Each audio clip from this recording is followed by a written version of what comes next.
नमस्कार, आदाब, सत श्री अकाल। जी के मसाला पर स्वागत है मेरे सभी दोस्तों का। दोस्तों, आज के इस वीडियो में हम बात कर रहे हैं पॉलिटी का इम्पोर्टेंट चैप्टर है राष्ट्रपति। तो चलिए दोस्तों, हम स्टार्ट करते हैं। क्वेश्चन नंबर फर्स्ट है, राष्ट्रपति संसद के दोनों सदनों के लिए कुल कितने सदस्यों को मनोनीत कर सकता है? दोस्तों, भारत का राष्ट्रपति संसद में कुल 14 सदस्यों को मनोनीत कर सकता है, जिनमें से 12 सदस्य राज्यसभा में मनोनीत कर सकता है और 2 सदस्य लोकसभा में, जो कि एंग्लो इंडियन का प्रतिनिधित्व करते हैं। तो दोस्तों, इसका राइट आंसर जो होगा ऑप्शन बी होगा। चलिए नेक्स्ट क्वेश्चन पे चलते हैं। नेक्स्ट क्वेश्चन है, केंद्र सरकार के राजपत्रित अधिकारियों की नियुक्ति और उन्हें सेवा से मुक्त कौन करता है? दोस्तों, भारत का राष्ट्रपति सभी राजपत्रित अधिकारियों की नियुक्ति करता है और उन्हें पद से हटा भी सकता है। तो दोस्तों, इसका राइट आंसर जो होगा ऑप्शन डी होगा। चलिए नेक्स्ट क्वेश्चन पे चलते हैं।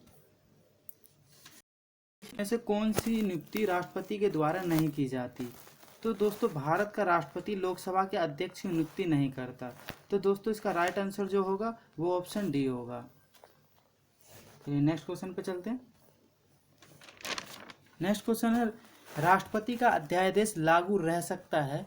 तो दोस्तों, 6 माह तक राष्ट्रपति किसी बिल को रोक सकता है। तो दोस्तों, इसका राइट आंसर जो होगा वो होगा ऑप्शन सी, 6 माह। चलिए नेक्स्ट क्वेश्चन पे चलते हैं।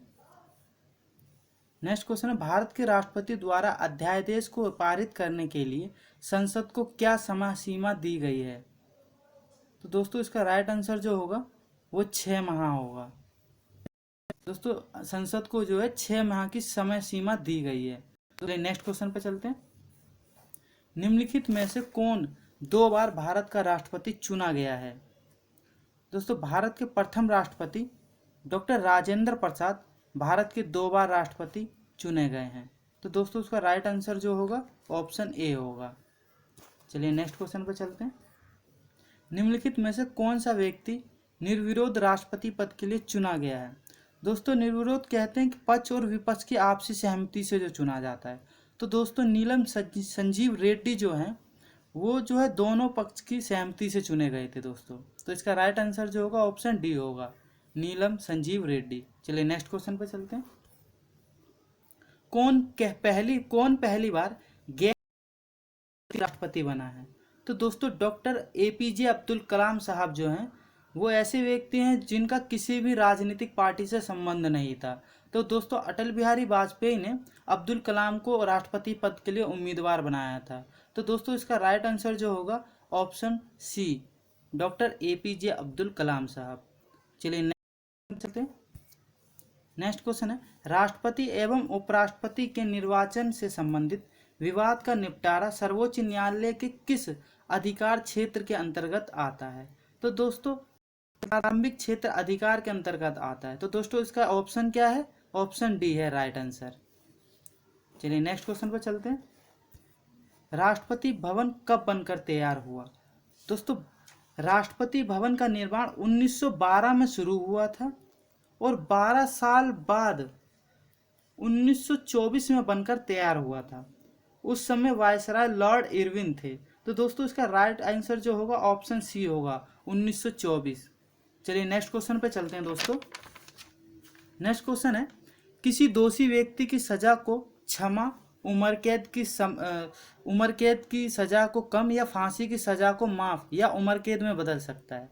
तो दोस्तों, आर्टिकल 72 जो है उसमें राष्ट्रपति को यह शक्ति दी गई है कि वह न्यायालय द्वारा दोषी को सजा को कम या माफी की सजा को फांसी उम्र कैद में या माफ कर सकता है। तो दोस्तों, इसका राइट आंसर जो होगा वो होगा ऑप्शन सी, राष्ट्रपति। चलिए नेक्स्ट क्वेश्चन पे चलते हैं। नेक्स्ट क्वेश्चन है, भारतीय संविधान के अनुसार केंद्र मंत्री अपने पद पर किसकी इच्छा से बने रहेंगे? तो दोस्तों, आर्टिकल 75 के अनुसार राष्ट्रपति मंत्रियों की नियुक्ति प्रधानमंत्री की सलाह पर करेगा और यह मंत्री राष्ट्रपति की इच्छा से बने रहेंगे।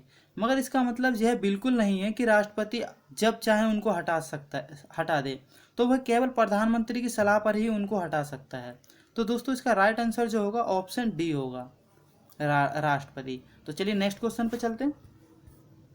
नेक्स्ट क्वेश्चन है, यदि प्रधानमंत्री अपना त्यागपत्र राष्ट्रपति को सौंप देता है तो यह त्यागपत्र निम्न में से क्या माना जाएगा? तो दोस्तों प्रधानमंत्री मंत्रिपरिषद का प्रमुख होता है, और यदि प्रधानमंत्री अपना त्यागपत्र राष्ट्रपति को सौंपता है तो अपने आप ही जो मंत्रिपरिषद होता है वो बर्खास्त हो जाता है, कैबिनेट जो होती है। तो इसका आंसर, राइट आंसर जो होगा दोस्तों वो होगा ऑप्शन ए, मंत्रिपरिषद। चलिए नेक्स्ट क्वेश्चन पे चलते हैं। राष्ट्रपति मंत्रिपरिषद के किसी सदस्य को हटा सकता है? तो दोस्तों राष्ट्रपति किसी एक मंत्री या पूरे मंत्रिपरिषद को प्रधानमंत्री की सलाह पर ही बर्खास्त कर सकता है।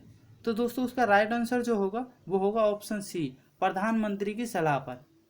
चलिए नेक्स्ट क्वेश्चन पे चलते हैं। भारत के महान्यायवादी को कौन नियुक्त करता है? दोस्तों भारत के महान्यायवादी जो होता है वह देश का सर्वोच्च कानून अधिकारी होता है, उसकी नियुक्ति राष्ट्रपति करता है। तो दोस्तों इसका राइट आंसर जो होगा वो होगा ऑप्शन सी, राष्ट्रपति। चलिए नेक्स्ट क्वेश्चन पे चलते हैं। नियंत्रक एवं महालेखा परीक्षक की नियुक्ति कौन करता है? दोस्तों नियंत्रक एवं महालेखा परीक्षक की नियुक्ति राष्ट्रपति करता है। तो दोस्तों इसका राइट आंसर जो होगा ऑप्शन सी होगा, राष्ट्रपति। चलिए नेक्स्ट क्वेश्चन पे चलते हैं। भारत में कार्यपालिका का अध्यक्ष कौन होता है? तो दोस्तों आर्टिकल 53 के अनुसार कार्यपालिका का अध्यक्ष जो है राष्ट्रपति होता है, और सभी कार्य राष्ट्रपति के नाम पर ही होते हैं। तो दोस्तों इसका राइट आंसर जो होगा वो होगा ऑप्शन ए, राष्ट्रपति। तो चलिए दोस्तों नेक्स्ट क्वेश्चन पे चलते हैं हम लोग। राष्ट्रपति किस क्षमादान शक्ति के तहत सजा की प्रकृति में परिवर्तन किए बिना मात्रा में परिवर्तन कर सकता है? तो दोस्तों परिहार क्षमादान के अंतर्गत सजा की प्रकृति में बदलाव किए बिना उसकी अवधि में कटौती की जा सकती है। तो इसका राइट आंसर जो है दोस्तों वो ऑप्शन सी है, परिहार। चलिए नेक्स्ट क्वेश्चन पर चलते हैं दोस्तों। राष्ट्रपति किस क्षमादान शक्ति के तहत दोषी की सजा को प्रतिस्थापित करके कम कर सकता है? तो दोस्तों लघुकरण के तहत राष्ट्रपति किसी की सजा को कम या माफ कर सकता है। परिहार और लघुकरण में अंतर क्या है? तो दोस्तों इसमें अंतर यह है कि परिहार में थोड़ी राहत दे सकता है, लेकिन लघुकरण के तहत वह माफ भी कर सकता है उसको। तो दोस्तों उसका राइट जो आंसर होगा वो ऑप्शन ए होगा, लघुकरण। चलिए नेक्स्ट क्वेश्चन पर चलते हैं दोस्तों। पॉकेट वीटो के तहत राष्ट्रपति किसी विधेयक को कितने समय तक रोक सकता है? तो दोस्तों राष्ट्रपति पॉकेट वीटो के तहत बिल को अनंत काल तक अपने पास रोक सकता है। इसके लिए संविधान में कोई समय सीमा नहीं दी गई है दोस्तों। तो दोस्तों इसका जो राइट आंसर जो होगा वो होगा ऑप्शन डी, अनंत काल तक। दोस्तों इसका जो यूज जो है, इस वीटो पावर का यूज जो है ज्ञानी जेल सिंह ने भी किया है दोस्तों। चलिए दोस्तों अगर आपको दोस्तों मेरा वीडियो अच्छा लगा हो तो दोस्तों प्लीज़ लाइक शेयर करना दोस्तों। Thanks for watching. Please like share and subscribe जी के मसाला। थैंक यू दोस्तों।